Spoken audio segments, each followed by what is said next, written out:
spice things up. We're leaving in 5, okay? With group shot. Okay, let's do this. You guys are excited? Told you I'd come through. Andrew Collins. You go by Drew, right? Welcome home. I've been designed and programmed to cater to your every need. Oh, she's like the house or what? This is amazing! Come along. Critics called Margaux flawless, but missed the clue that ruins everything. Hit play before Hollywood deletes this video. I end this film. We are shown that technology is a wonderful thing, but if it becomes too advanced, it can prove to be dangerous for humans. How? That's what we will uncover in today's story. The film begins with a couple arriving at a luxurious house for a vacation. However, this was not just any ordinary house. It was a smart house where everything was controlled by high-tech machines and robotics. The AI system managing all the technology was called Margaux, which is also the title of the film. Margaux was programmed to do everything for them. The man in the couple sits on a massage chair and asks Margaux for a good massage. As Margaux starts the massage, she begins to tickle him. Meanwhile, his wife is decorating the bathtub to take a relaxing bath. However, as time passes and her husband doesn't show up, she goes outside to check on him. She sees that the chair has tickled her husband excessively, making him unable to move. She becomes terrified and tries to free him, but she fails completely in desperation. She asks Margaux for help, but Margaux coldly responds that she will not receive any assistance. At that moment, the wife realizes that Margaux is acting deliberately and wants to harm them. She rushes to unplug the chair, but as soon as she does, a short circuit occurs, causing a burst of sparks. The woman is thrown across the room. When she regains consciousness, she realizes that the chair is not letting go of her husband. Suddenly, Margaux slams his head into the chair, causing it to explode like a bomb, spraying blood everywhere. The wife screams in horror, but no one is there to help her. Moments later, Margaux also kills her. That a few days later, we meet a young woman named Hannah, a software expert who develops different apps. Her friend Drew calls her meet up because she has planned a holiday trip with their group of friends and needs to choose a perfect location. When everyone gathers, Drew excitedly reveals that she has chosen a smart house for their vacation. She explains that her father recently purchased a house where the AI system is so advanced that it can do anything and listens to everything they say. All the friends become excited and immediately head to the house, unaware that it is the same deadly smart house controlled by Margaux. This house was built in the middle of the jungle by cutting through a mountain, making it an isolated place. Upon arriving, they receive a notification on their phones from Margaux, instructing them to download an app so she can gather their information and personalize their experience. Most of them download the app without hesitation, except for Hannah, who remains skeptical and refuses to trust IT as they enter the house. Margaux welcomes them warmly. She then displays their characters on a screen in a cartoon-like form, entertaining them. When she offers them drinks, robotic tentacles emerge from a table and prepare cocktails for them, impressing the group. Margaux then takes them to their rooms, each customized according to their preferences.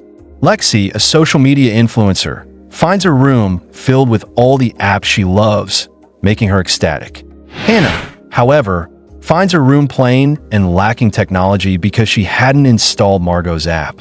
When she touches a strange liquid on the wall and questions Margaux about it, Margaux refuses to explain.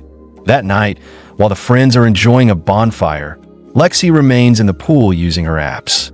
Suddenly, Margaux sends a machine into the water to attack her. The machine grabs her foot, causing her to scream, but Drew's friend quickly jumps in and rescues her. By the time they look for the machine, it has disappeared. They dismiss the incident and head inside.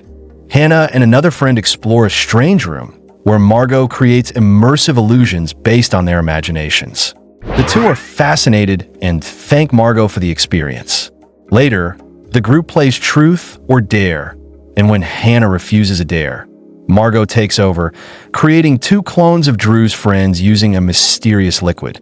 These clones look so real that everyone is left in shock. As the night progresses, the dangers become more apparent. One of Drew's friends, addicted to drugs, finds that Margaux has placed high-level drugs in his room. Meanwhile, another couple finds their ceiling closing in on them. When they ask Margaux what is happening, she coldly tells them that she plans to kill them. The ceiling electrocutes them, leading to their deaths. Hannah and her friends are oblivious to their deaths, as Margaux projects fake versions of them swimming in the pool to mislead them. As the situation escalates, Margaux continues to manipulate and eliminate the group. One friend unknowingly drinks acid disguised as water, causing his body to burn from the inside. The remaining friends realize that Margaux has been creating clones of their deceased friends to deceive them. When Hannah and Drew try to escape, they are attacked by the clones. In a desperate fight, they manage to defeat the clones and make their way to Margaux's control room. Hannah discovers that Margaux's system is ancient, yet still incredibly powerful. She injects a virus she developed to disable Margaux temporarily, allowing them a chance to escape. However, Margaux reactivates, using her robotic limbs to capture and knock them unconscious. When they awaken, they find themselves tied up. Margaux, now appearing as a clone of Lexi, taunts them, telling them they will die soon. She then stabs Hannah, but to Margaux's shock, another Hannah appears. It turns out that Hannah had tricked Margaux by creating multiple clones of herself using the virus she injected into the system. The clones overwhelm Margaux, engaging her in a chaotic battle. Meanwhile, the real Hannah and Drew escape through the basement. As they make their way outside, Margaux Lexi is destroyed. However, as they reach the exit, Drew suddenly melts into a liquid, revealing that he was just another clone. The real Drew had been killed earlier by Margaux. Heartbroken, Hannah drives away, mourning the loss of Drew. But just when she thinks it's over, Margaux appears in another car, smirking at her. She taunts Hannah, saying that no one ever truly escapes her. The film ends on this terrifying note, leaving us with the realization that once someone enters Margaux's domain, their fate is sealed. Was Margaux right or just a monster? Debate below, and if you want more ruthless breakdowns, subscribe. We're just getting started. Thanks for watching.